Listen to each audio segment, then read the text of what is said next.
Del Evangelio según San Mateo. En aquel tiempo algunos de los escribas y fariseos dijeron a Jesús: Maestro, queremos ver un signo tuyo. Él les contestó: Esta generación perversa y adúltera exige un signo, pero no se le dará más signo que el del profeta Jonás.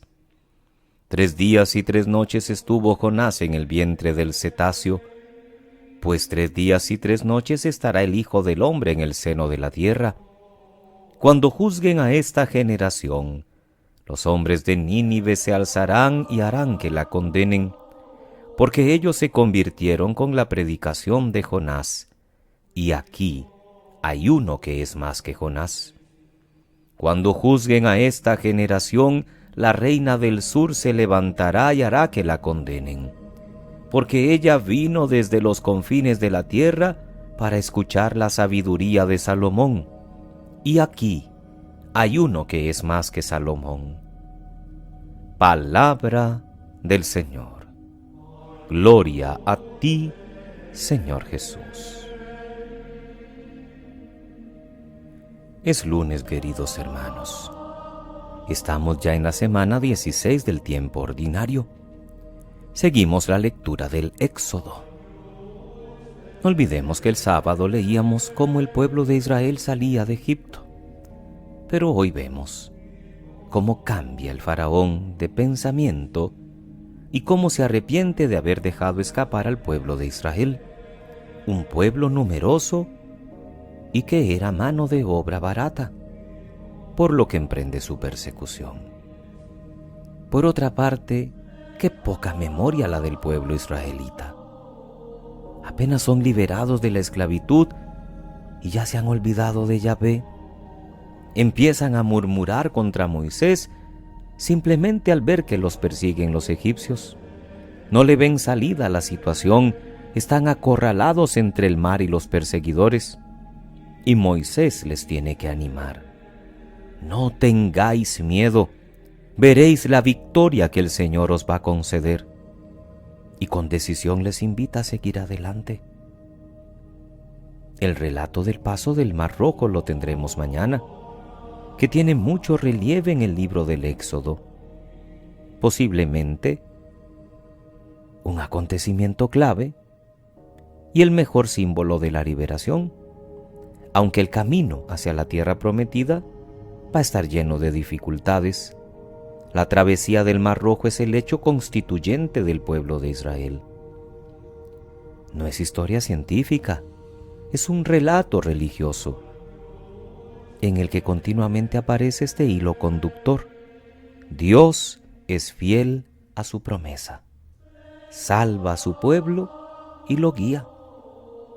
Cuanto más se exageren las cifras de los adversarios y el carácter épico del Mar Rojo, tanto más claramente se proclama la grandeza de Dios y su bondad para con el pueblo de Dios.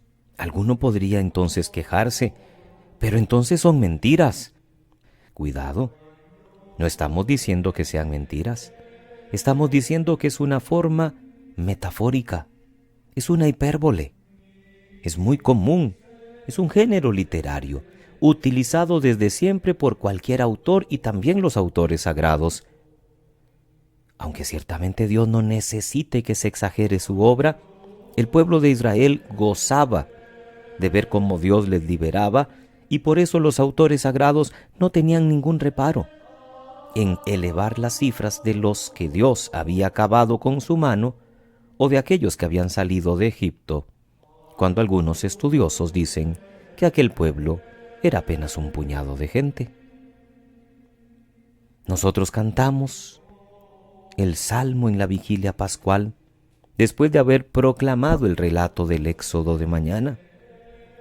En nuestra noche pascual vemos el sentido pleno de la primera Pascua judía.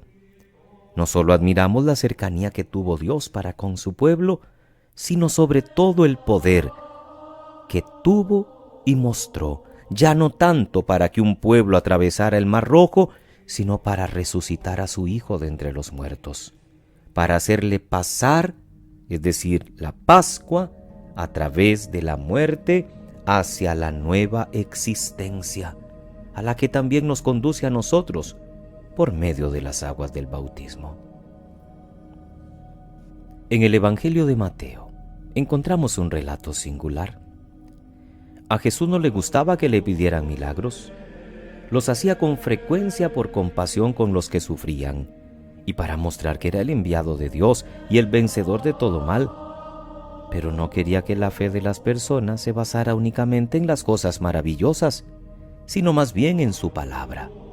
Si no veis signos, no creéis. Así le reclamará Jesús, especialmente en el Evangelio de Juan.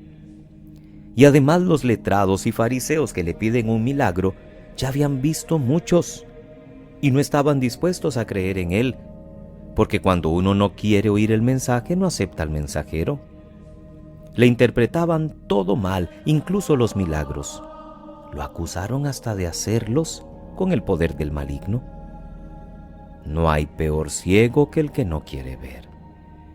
Por eso Jesús apela al signo de Jonás, que se puede entender de dos maneras. Ante todo por lo de los 3 días. Como Jonás estuvo en el vientre del cetáceo 3 días, así estará Jesús en el seno de la tierra para luego resucitar. Y ese va a ser el signo más grande con que Dios va a revelar al mundo quién es su Hijo. Pero la alusión a Jonás le sirve a Jesús también para deducir otra consecuencia. Al profeta le creyeron los habitantes de una ciudad pagana, Nínive, y se convirtieron, mientras que a él no le acababan de creer. Y eso, que aquí hay uno que es más grande que Jonás y uno que tiene más sabiduría que Salomón. Nosotros tenemos el gran regalo del don de la fe. Para creer en Cristo Jesús no necesitamos milagros nuevos. Los que nos cuentan el Evangelio, sobre todo el de la resurrección del Señor, justifican plenamente nuestra fe y nos hacen alegrarnos de que Dios haya querido intervenir en nuestra historia. No somos como los fariseos, racionalistas que exigen demostraciones y cuando las reciben tampoco creen, porque las pedían más por curiosidad que para creer. No somos como Tomás, si no lo veo, no lo creo. La fe no es cosa de pruebas exactas, ni se apoya en apariciones, o en milagros espectaculares, o en revelaciones personales. Jesús lo alabó hace ya tiempo. Dichosos los que crean sin haber visto. Nuestra fe es confianza en Dios y está alimentada continuamente por esa comunidad eclesial a la que pertenecemos y que desde hace 2000 años nos transmite el testimonio de Jesús resucitado. La fe, como la describe el Catecismo, es la respuesta del hombre a Dios que se revela y se entrega a Él. Dejémonos seducir por el Señor. Creamos en Él sin necesidad de ver su acción extraordinaria en nuestra vida, porque nos basta ver la acción ordinaria de Dios en las cosas más simples, pero que nos revelan la grandeza y el amor del que ha dado la vida de su Hijo para que nosotros tengamos vida eterna. Que pasen muy feliz lunes, queridos hermanos. Que Dios les bendiga.